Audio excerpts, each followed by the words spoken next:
Phone घ्या ना, कामाचा असेल. फोन नाही, ऍक्च्युली ते प्रमोशनल कॉल्स, काही फार महत्वाचं नाही. अरे कौस्तुभ, चल ना, आपल्याला मीटिंग आहे. तू विसरलास का? लेट होतोय. हो हो जाऊया. निघूया मॅम, आम्ही निघतो. Nice to meet you Mrs Patkar. Same here. येतो. आणि मॅम, मी तुमच्या घरी चहासाठी नक्की आहे लवकरच.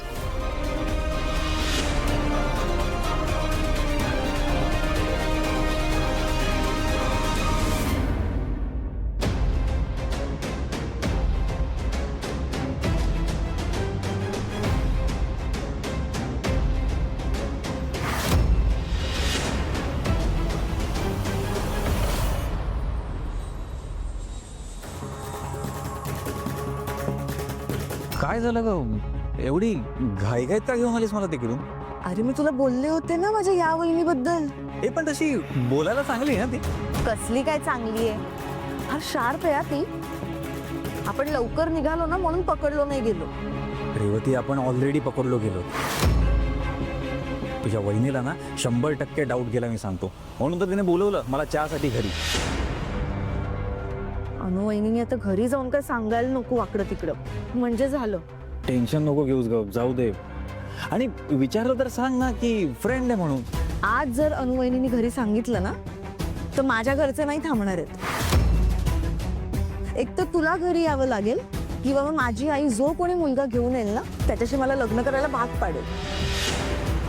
तू अजून ओळखत नाहीस माझ्या अभिदादाला.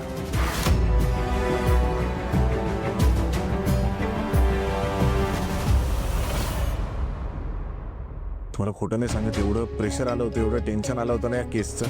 फायनली निकाल आपल्या बाजूनी लागला. खरे सगळे साक्षी पुरावे झाले होते, दोन्ही बाजूही मांडून झाल्या होत्या, तरी तारखा पडत होत्या. ही जमीन आबांच्या नावे होती.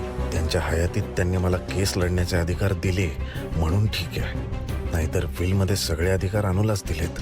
त्याचाही या केसच्या निकालावर परिणाम होऊच शकतो. चला, सुदैवाने काही अडथळा आलेला नाही.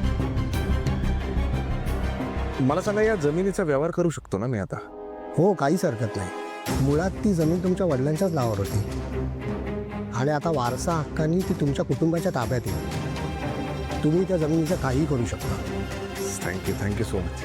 मी मगाशी विचारणार होतो, आज केसचा निकाल होता म्हणून तुम्ही मंदिरात गेला होतात. बरं केलं, समोरच्या पार्टीने आपल्या फेवरमध्ये निकाल लागू नये म्हणून खूप जोर धरला होता. देवाची कृपा आणि आपण आज केस जिंकलो. अनुने सांगितलं म्हणून गेलो होतो मंदिरात, पण मी केस जिंकण्याचा आणि त्याचा काहीही संबंध नाही. गेली कित्येक वर्ष मी ह्या जमिनीसाठी झगडत होतो. त्या माझ्या कष्टाचं फळ मला मिळालंय. देवाचे आशीर्वाद वगैरे काही नाही. चला, मी निघतो. तुम्हाला पण एक खुशखबर घरी द्यायची असेल. हो, या केसचा निकाल लागावा याची वाटच बघत होतो मी. येतो मी. Thank you so much.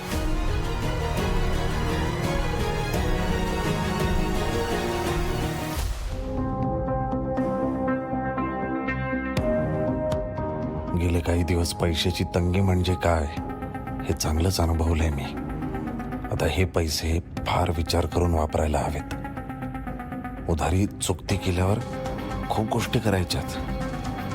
सगळ्यात आधी रेवतीचं लग्न करायचंय. आईला आजच सांगतो तिच्यासाठी स्थळ बघायला लागू म्हणून. तुम्ही एक काम करा, मुलाचा फोटो आणि पत्रिका पाठवून द्या. मी मुलीला दाखवते, नंतर बघण्याचा कार्यक्रम ठेवू आपण. हो हो, नक्की नक्की नक्की पाठवा.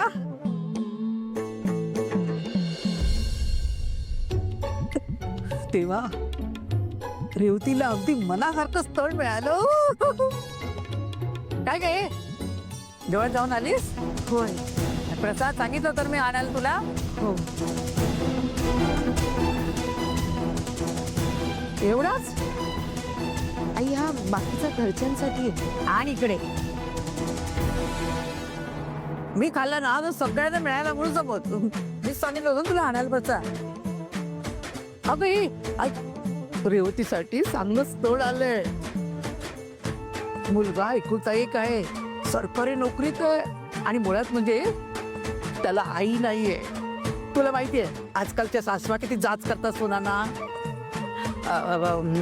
नाही म्हणजे मी सगळी माहिती काढली आहे ग. जर जुळून आलं ना तर पुढच्या आठवड्यात आपण बोलणी करून टाकूया.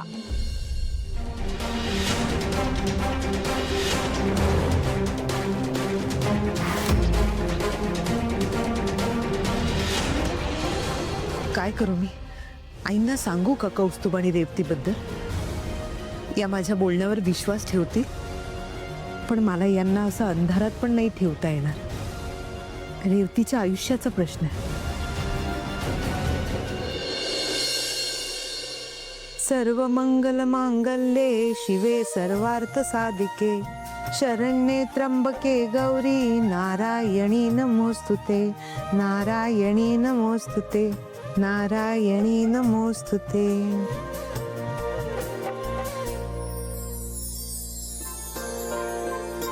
आई अगं पिहू, काय हे किती उशीर?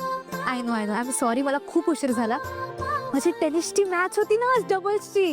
अरे हो, काय झालं त्याचं? आमची टीम जिंकली. खरंच? कॉंग्रॅच्युलेशन्स. अच्छा, म्हणूनच कोणीतरी इतक्या आनंदात आहे. हा, इतकं खुश आहे. ही पिहू, तुझी दिल्लीची स्पर्धा, त्याचं काय झालं ग? अगं मीच त्यातून माझं नाव काढून घेतलं. का? आजोबांना अटॅक आला होता ना, त्याच्या दुसऱ्या दिवशीच निघायचं होतं. तुला एकटीला सोडून मी कशी निघेन, म्हणून नाही गेले. पिहू, सॉरी अगं. नाही, मला माहिती आहे की ते तुझं स्वप्न होतं. अगं मी नेक्स्ट इयर जाईन, त्यात काय इतकं. हे बघ, आपल्याला आपला परफॉर्मन्स कुठेही दाखवता येतो. आज डबल्सच्या मॅच मध्ये आम्ही कॉलेजला ट्रॉफी मिळवून दिली. I am so proud of you. पण हे तू अगदी बरोबर बोललीस. ज्याला खरंच पुढे जायचं असतं, काही ना काहीतरी करायचं असतं ना, तो असेल त्या परिस्थितीतून मार्ग शोधतो. पुन्हा एकदा अभिनंदन. आणि तुझ्या पार्टनरलाही अभिनंदन सांगा. नक्की सांगते. अरे मी बोलत काय बसले, तू इतक्या लांबून आली, दमून आलीस. बस बस बस, थांब थांब. चांगली झाली का ग स्पर्धा? खूप छान झाली, खूप मस्त. खूप लोक होते. हो,